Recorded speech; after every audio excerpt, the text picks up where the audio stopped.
What's up, my Central Unit? It is the Central Man here, back again with another classic WWE pay-per-view review. This time I'm going to review WWF Over the Edge 1999. The last review I did was Backlash 02. That was the last, really the second last pay-per-view under the WWF banner. I said this was the first pay-per-view in Kansas City since the death of Owen Hart. So yeah, this show was in the Kemper Arena in Kansas City, and this pay-per-view is memorable of the death of Owen Hart. You know, I think it was the last pay-per-view that the Federation put up in Kansas since since Backlash 02.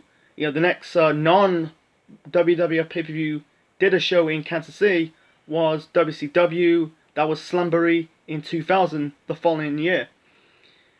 And really, unfortunately, WWE never released this pay-per-view on home videos and DVD. I watched it on the network. The only time you have to watch the show, you have to watch it on the network, because I think the reason why they didn't release on home video or DVD because of Owen's death. And I think people were pissed off at the time because I saw this show on the network, and I heard stories before I saw the show on the network that the WWE edited off the mention of Owen Hart's death during the show. I think people got pissed off. I'm gonna be the middleman of this situation. There's one thing, like number one, because Martha sued the company. This was after Owen's death. Sued the company in 2000. Like WWF settled a case out court. I think he paid Martha $18 million up to $27 million, and I think second, Owen's death was not part of the show, because originally Owen was supposed to face Godfather for the IC title on the show as the Blue Blazer. Everyone knows his harness was malfunctioning. He fell 78 feet to his death.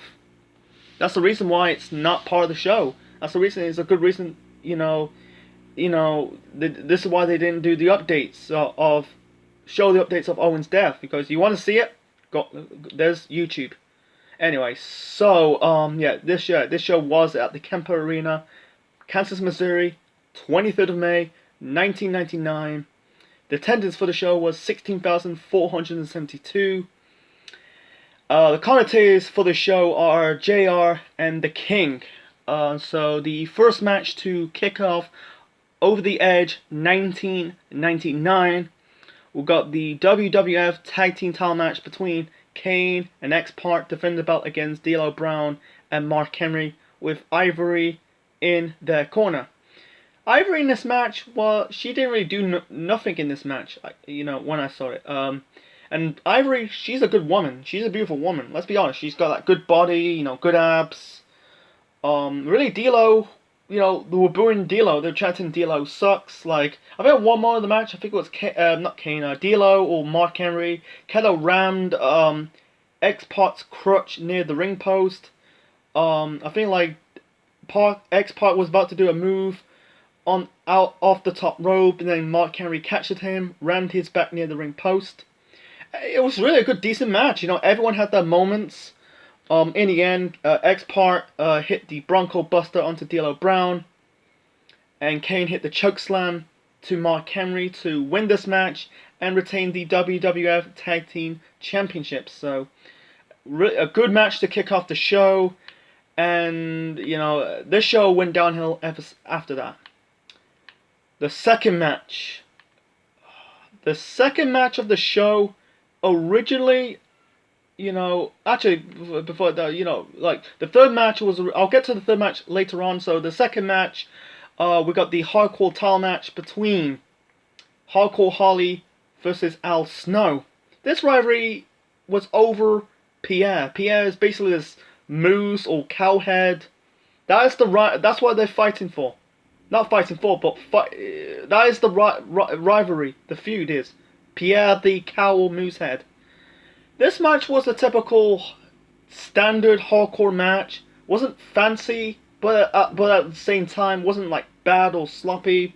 Like you get Hardcore Holly hit Al Snow with a cooking pan.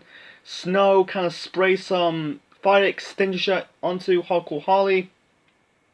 They were fighting near the crowd, fighting near the food stands, like throwing popcorns and drinks. And they hit like funnel cake, and they went into the girls' and men's bathroom. You didn't, unfortunately, they didn't cut to the both bathrooms. It's a damn shame. That could be really good, entertaining television. And then they were fighting down the stairs, back into the ring. And then Al Snow hit the really hit the DDT onto Hardcore Holly onto the chair. In the end, Al Snow kind of put Hardcore Holly through a table to win this match and retain the Hardcore title. I think the best match. Really, they had a better match months ago. This was at St. Valentine's Day Massacre. You know, that was much better than this match at Over the Edge '99. Yeah, before this match, I mentioned about the third match. Yeah, the ritual third match was possibly, it was originally, the Godfather versus Blue Blazer. Unfortunately, Owen's death, or 78 feet to his death.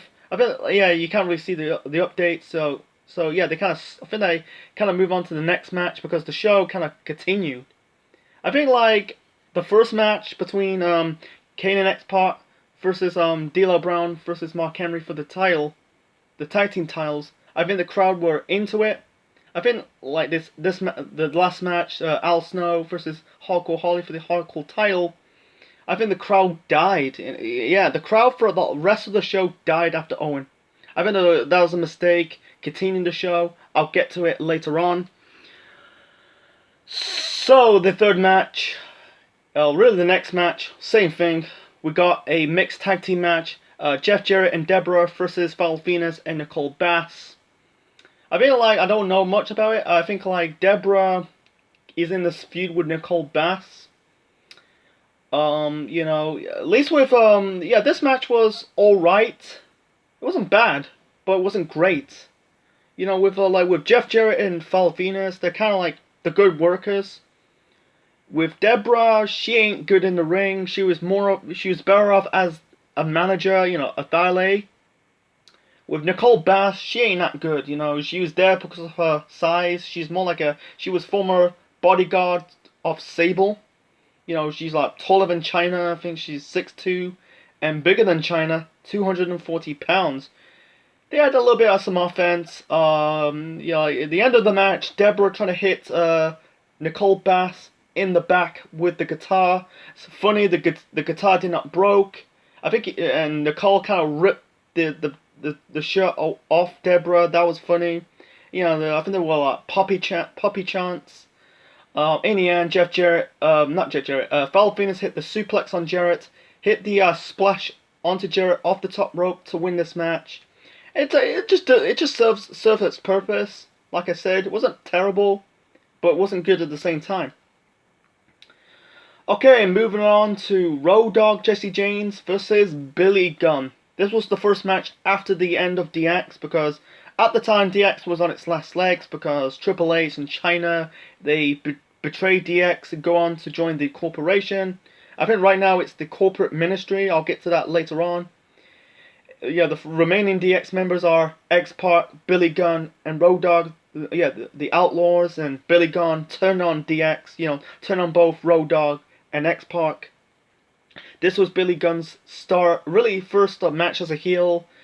This is star of his Mr. Ass gimmick. His heel singles push.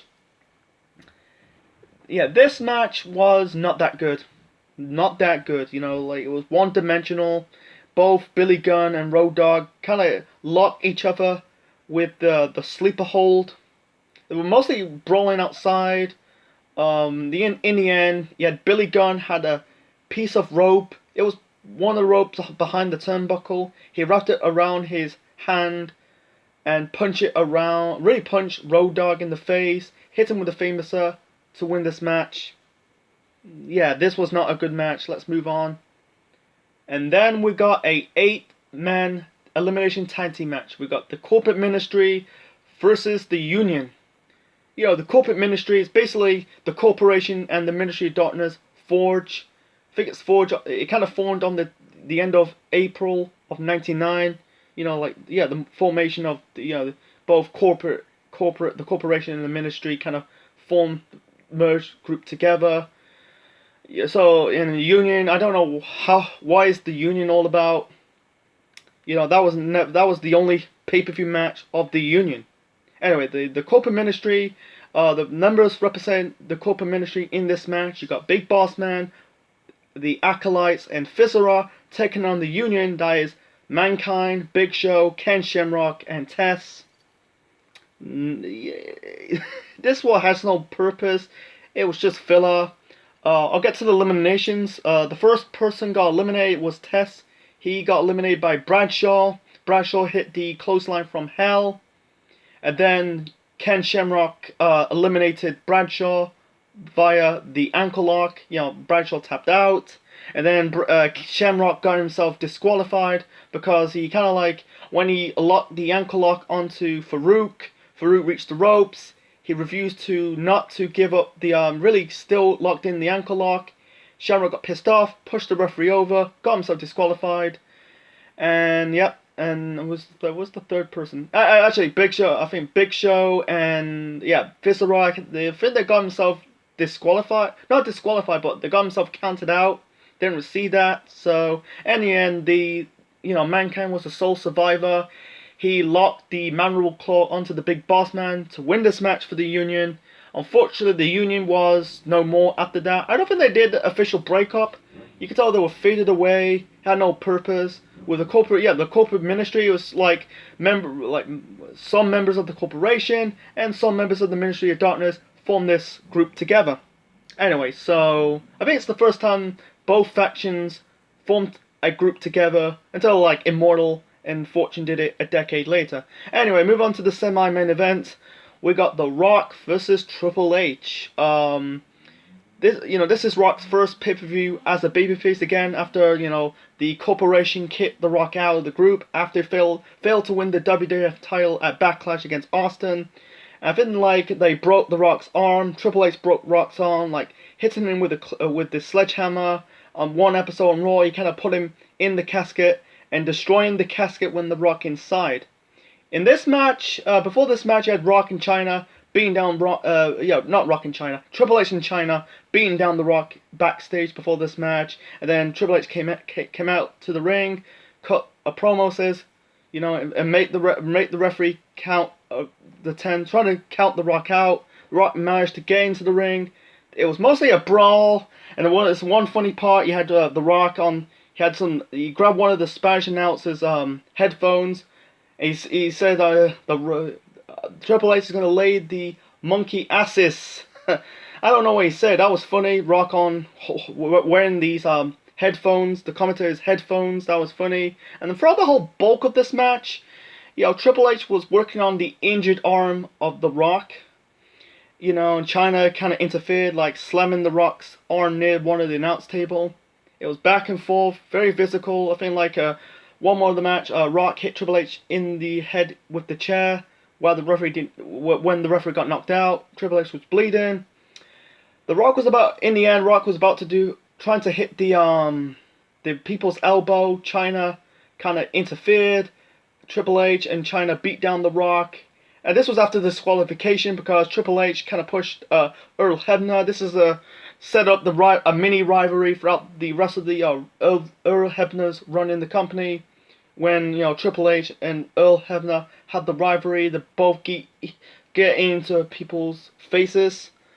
Mankind came to the rescue, trying to hit Triple H and China with the pipe, and this will set up the Rock and Sock connection later in 1999.